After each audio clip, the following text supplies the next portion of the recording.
if my child copied my lifestyle, my way of doing things, would I be proud or would I be concerned? An open-ended way of thinking that would be like, how would I feel? Yeah. If my child copied my lifestyle, how would I feel? Welcome to The Growth Project, a podcast brought to you by AMPLOS. Dr. Milt Lowder, Dr. Drew Brannon on the mics today. And we are really kind of continuing a lot of what we've been talking about since the first of the year, and that we're building off of what I hope has been an informative and evaluative process for people of essentially kind of like look underneath the hood. Yeah. And in the midst of doing that, we have covered a lot of ground. We've talked about all facets of life. Most recently, you want to touch on kind of where you and Gabby were last week? Yeah, we just talked about how important that your identity, who you think you are, how much it shapes and informs your decisions, your behaviors, your actions, your values. And so as we kind of dove deep to really kind of understand, how are you setting limits on yourself by how you think about yourself, and really challenge people to kind of disrupt and change the paradigm of the lens which how they see themselves and how they see the work and how they see their life. And so that kind of built upon where we've taken about the reflection and goals and behaviors and habits and boundaries and values. And so, today's episode is building upon that identity vision for your life. And it really speaks a little bit, Drew, kind of why we got in this business at AMPLOS. We talk about helping people be better, pursue better. This is really now taking some of these factors and taking a deep dive of your parenting. What environment are you engineering at home? What are you creating, and what are you really leaving your children that really matters? Yeah, and so I always think it's important before you have any parenting discussion, right? Where do you start? Disclaimers. I think that's so key because, I never want to be in a position that seems as though I think I have the corner on parenting and that I've done it all right and that everyone should just kind of like gather around to hear about this, right? Yeah. So we never want to be in that posture really on anything, but especially as it comes to parenting. Exactly. I laugh, I teach that parenting class and I look back, I'm finally teaching it again for the first time in 8 years, because once my kids became teenagers, I realized I really didn't know what I was talking about. And so we're coming out of that. But I think we love being a partner in the process and share ideas and share what we've learned and challenge you to think a little bit deeply around, okay, what is really important, and consistent with our previous podcast, is my life reflective of that? Yeah, right. So we are going to talk about parenting. And I know that as far as our listening base goes, we've got folks who are absolutely parents, and you are in the thick of it and doing your thing. And then we've got folks who aren't parents and may or may not become that. But I think regardless of where you are in that mix, there are lessons to be learned in this conversation, because really the heart of what we're talking about is the messages that we send and the tone we set and the things that we are kind of essentially teaching without trying to teach them. Yeah, and I think if you are not a parent, it's even in relationship with others. Exactly. What's it feel like to be loved by you, to be connected by you, to be led by you, and to be in relationship with you? And so that's the lens, is maybe you will become a parent one day, or maybe you aren't. But I think even in relationship, the premise of this is they're going to pay more attention to what you do than what you say. Yeah. So that's kind of the main concept and premise that we want to talk about today is like, what are you passing down to your kids without necessarily trying to or consciously pass down to your kids? So in other words, heavy hitter topic. Yeah. This is not for the faint of heart. So yeah, you and I are both a little tentative step into it ourselves. Yeah. This hits home. And I had a mentor, the language that he used with me years and years ago was, on track with this, although a little bit different language. And it was really the question of, what are you teaching your kids without teaching your kids? That's what we're talking about, right? And so I think all of us, I would hope, are very well-intentioned and at least somewhat thoughtful about, okay, these are the values, these are the concepts, the principles that I'm trying to impart upon my kids. And hopefully I'm talking about some of those. Yeah. Hopefully I'm talking about all of them. But we'd be foolish to think that is the only way, or even the primary way, we are transferring information or transferring lessons. That's just not how it works. Yeah. Again, another disclaimer, guilt and shame are terrible motivators. And so this isn't to convict you and make you feel less than or what you should be doing. It's to really raise your awareness of the gap between kind of the parent you are and the parent you want to be and the parent your children need you to be, and take some different action steps and think deeply and meaningfully. This, young parents, Drew, I kind of call it survival mode. You're building a family, building a life, and you're just reacting to the demands of the children, reacting to the demands of the day. You're influenced by others. And all of a sudden you look up and your children are our ages. And without intentional thought, like, it's too late. Mm-hmm. I've got 2 children in college. You've got 1. I've got 1 more on the way.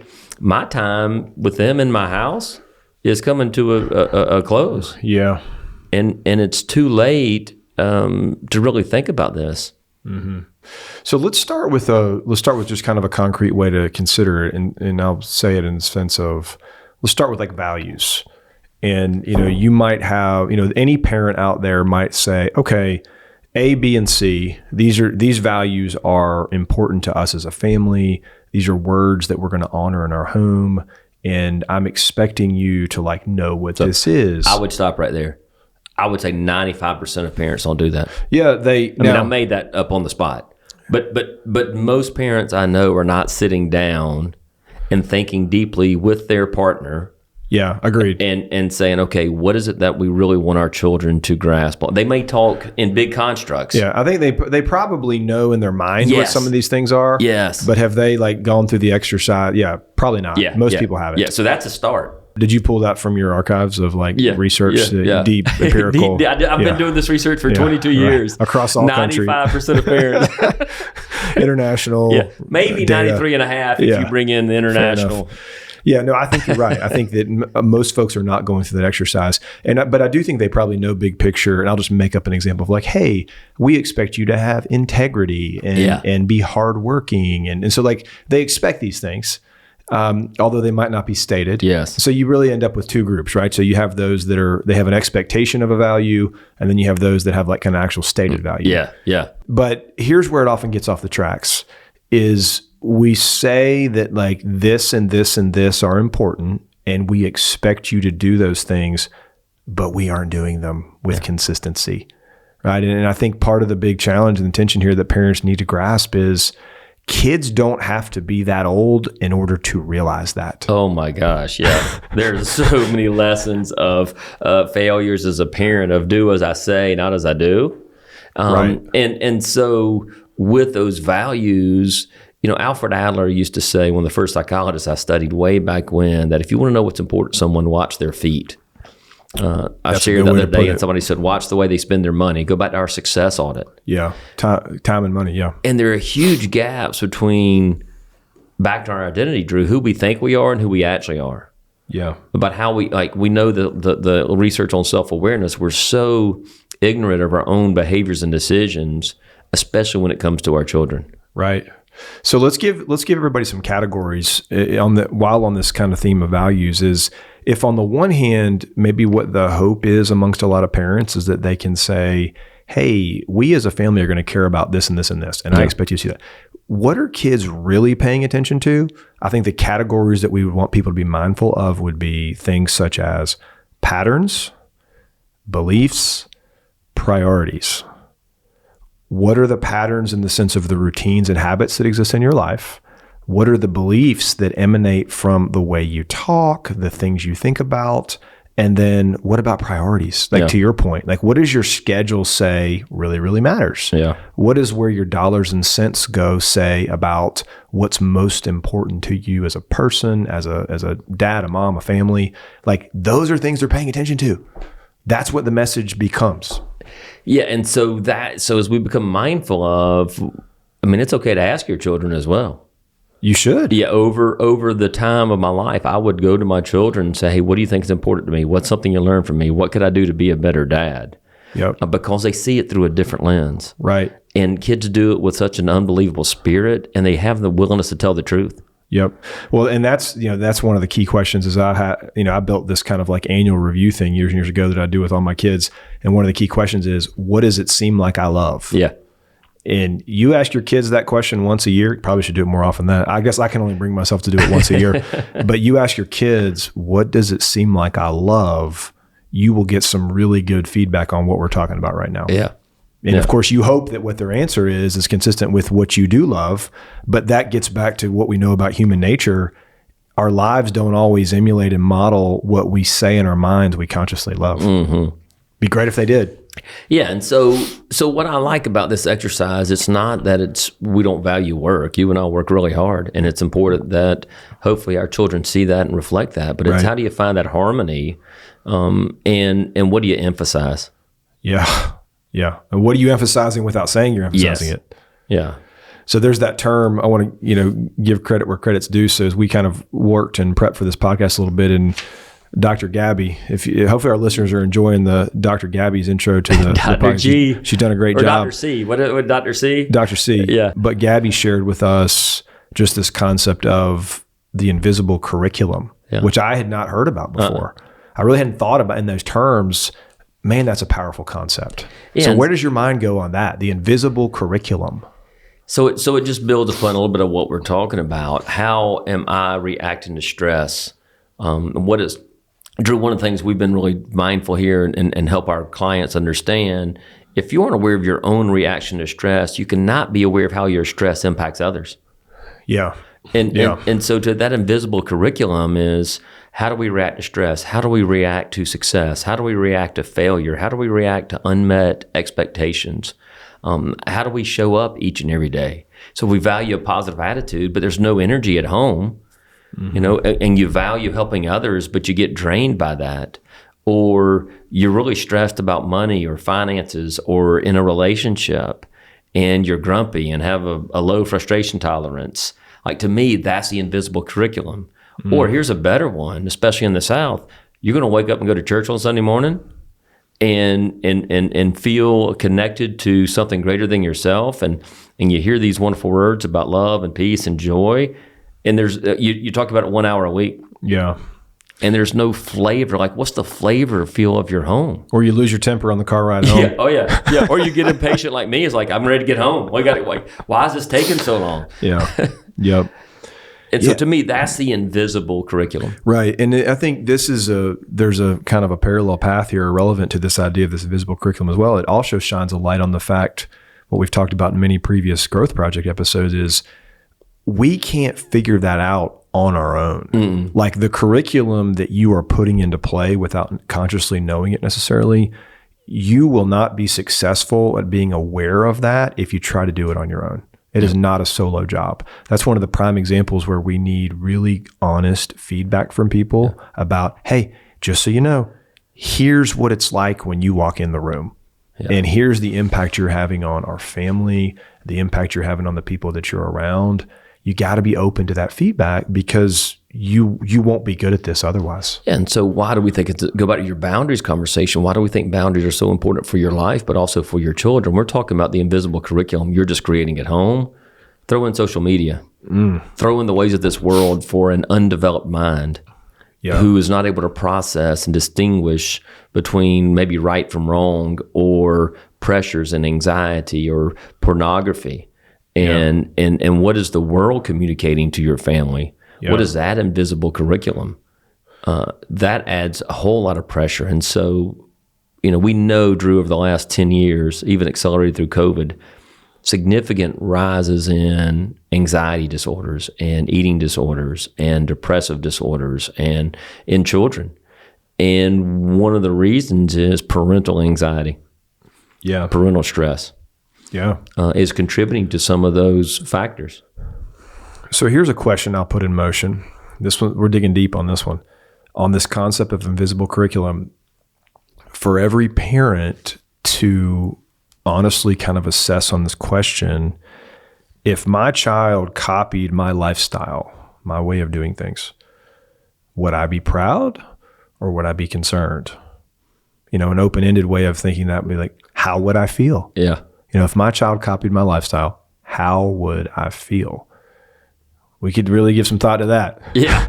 Like, you want me to answer that? I'm like, I didn't say you had to answer. I just think, that's a really healthy and yet challenging question that would be, I think, beneficial for all of us to think about. Yeah. And I think here's a piece: as your parents, we forget what it was like to be 10 years old or 15 or 20 or 22. Yeah, of course we do. And we sometimes don't give the grace that is necessary to others because we don't give that grace to ourselves. Mm-hmm. And one of the things that I think is so important in modeling for your children is this invisible curriculum is giving yourself permission to be human. We talk about it all the time. But especially as a parent, if I can give myself permission to be human, accept my flaws, accept my failures, accept my weaknesses, not be satisfied with them, not be content in them, but then I give my children and others permission to be human as well. And that is unconditional love. And there's great security and confidence in that unconditional love. Right. But back to your pattern, is my lifestyle, that's such a powerful question. Would I be proud? There are moments probably in my life that, I would be proud of some things if they modeled some of the things that I've done, if they are able to replicate some of the things that we think are important. But there are other decisions and behaviors along the way that when I see them, it makes me anxious because that's me. Yeah. Oh yeah. And I want them to be better along those lines. And here's where I think it really is going to hit home. When so many parents we talk to is like, I want my children to have a better life. They aren't talking about more peace, more harmony, more rest, more contentment, stronger relationships, healthier lives. They're talking about more money and opportunities. Often true. Yep, I agree. And so I think that is one of the biggest things we reinforce, that here's what success looks like, and here are the things that are going to make you happy. Yeah. Yeah. I mean, there's too many examples, unfortunately, to that point of, and I want to be careful to say this because we're not trying to bring judgment or criticism toward decisions people are making in work, for example. We don't know your motives. We don't know your reasons, but there are those examples where maybe one of the parents is like really getting after it from a work standpoint. Yeah. And as a result of that, not around a whole lot. And, there's that tug of you can see the thought that you're saying there of like, hey, like I'm doing this for you guys, right? Like I'm doing this. and on the other side, I think it's often things like, I'd rather you just be here. Yes. Like I never asked for that. Yeah. you know, I never asked for you to do that. Yeah. I'd much prefer for you to just be around a little bit more. Yeah. And so I think. And when you're home, be present. Yeah. And so everybody's got to check themselves there a little bit of, on the one hand, maybe that's the message you're communicating of like, I'm doing this for you guys. Really? Are you? Yeah. Like, is that what's really underneath this? And have you confirmed that that's what they want? And I think it's important because it does fall into that. I've never wanted my children to feel guilty about the work that I do and the effort that it takes. I've never it's like, yes, it is provided for them, but it's not in a way that makes them feel guilty about my work. I love the work that I do, and I want them to understand and appreciate that. But I also, with your question, Drew, that's putting a pressure on your children. Yeah, that too. That they didn't ask for. That's right. They didn't ask for. That's you avoiding ownership of your life, your career, the decisions that you're making. Yeah. And that's why it's so important to go back to what is your vision for your life? Mm-hmm. What is it that you really want out of life, and what are you willing to give up to get it? Yeah, if I am on the edge in the way of stress and tension and all of that, and I would say that I'm there because I'm just going so hard, and there's so many burdens and deadlines, but again, well, here's why I'm doing it. That's not really fair to them. Like that's not what they want or what they asked for or what they're longing for, and you can get into that cycle really quickly, and it is hard to unwind. I go back to why am I doing this? And so a few years ago when all the children were home and I'd been on the road a good bit, we traveled a good bit, and everybody was just arguing on the dinner table. And it was not the most pleasant meal. And I'm like, do y'all know why I work so hard? Do y'all know why I travel so much? They're like, because we need the money, Dad. No, because you provided us. No, because of this and that. I'm like, no, those people seem to like what I have to say. those people seem to appreciate what I have to offer. And so I just had that in my mind as you're talking about, hey, I'm doing this for you. And I'm like, no, I'm doing it to get away from you. Good luck getting that around the dinner table. Here's the other thing that I think we do, and I know we're kind of doing some different, we've diverted a little bit, but back to what message are we sending? What I see we do a lot of times to our children is we minimize the stress in their life. And I've failed before in doing that. You know, when my children have had a bad experience, and to me, in my mind, it's not that bad, I said early on, man, I hope this is the worst thing that ever happens to you. Yeah. Because what I really know is, at my age, like, that's going to be a great life. But at their life, it's really important, and it's really painful, and it's really hard. And so sometimes we can minimize our children's pain and others because we think we're so self-absorbed in our life. And this is really hard and this is really difficult. And so back to you being stressed and burned out, if you aren't aware of it, but you think your work is so demanding that they would have no idea, we minimize their own experience. Yep. Yeah. A final thing I want to say about this idea of like this invisible curriculum and all that is, and we've talked about this in some of the work I've done with football at Georgia, is the whole idea of the 24-hour Netflix documentary. And if somebody made one of those about you, and then you were required to sit there and watch it, how would that hit you? And like that can be really the film don't lie, as they say in football. Yeah, the film don't lie. It definitely does not lie. But that could be a really powerful way for people to think about the question we're talking about right now of like if your kids were really closely aligning to kind of how you go about your business. Another way to consider it would be like, wow, what if I had to watch a 24-hour documentary on me? Yeah. And what would my reactions be? And how would I feel? And where would I feel like I was winning? And where would I feel like I was losing? And how convicted would I feel at the end? Yeah. Right. I guess the good news is, to my knowledge, that's not actually happening. No. So it's funny, you know, in our old practice, in our old clinical practice, and we were doing a lot of families and work, I always thought, you know, you couldn't get across the boundaries, but what would it be like if you put cameras and audios in everybody's room, in everybody's house? Whew. And you get that 24-hour, or you get 7 days of feedback. Yeah. You know, but we never did that. One, because I would probably have to do it in my own house. Yeah. But it's exactly that same piece. Man, what would that feel like? But you know, it's okay. So I've thought about this before, but here's the thought I've had is that, you know, the cameras have become so much more commonplace for like intruders, right? Yeah. And so like we're so focused on like keeping people out. Well, if we're really honest, the bigger threat is probably what's inside. You know, probably the more helpful way to use those cameras is to watch what you're doing. Yeah. That's the biggest threat. That's so good. Not making sure that whoever, I mean, how often, you know, you say this and, you know, you don't want these bad things to happen, but how often are you having intruders? Yeah. You know, like your bigger problem is probably what you're doing on camera. And think about Abraham Lincoln's quote talking about our great country, but think about it now for your family. He said, we will never be destroyed from the outside. Yeah. If we falter and lose our freedoms or lose whatever that may be for your family, it's because we destroyed ourselves. Mm-hmm. Yeah. Man. So flip the Ring cameras around is what you're saying? Yeah, turn them around. Face them in.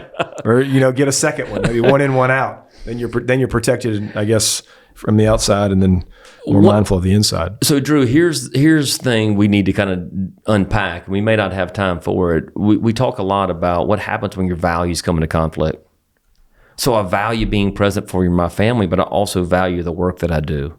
I value having time with my family, but I also value providing for my family. I value hard work, but I also value hobbies. You know, that might be, but when our values come into conflict, I don't think we do a good job of solving them. We just constantly feel that tension, go back to our identity, and what we know a lot of people tell us is, I'm not winning at work or at home. Yeah. And I think it's because of these pulling values and tensions that are good things, but we don't know how to solve them.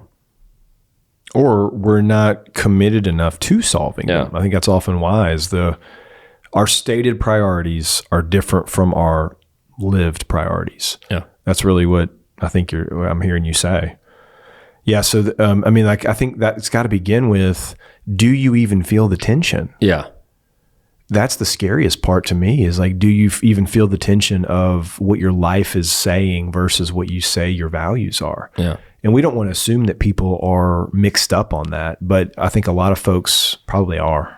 And I think part of the growth of children is they got to, what they've absorbed by you, right? Whether this visible or invisible curriculum, at some point, part of their development, and you and I are like, they got to make it their own.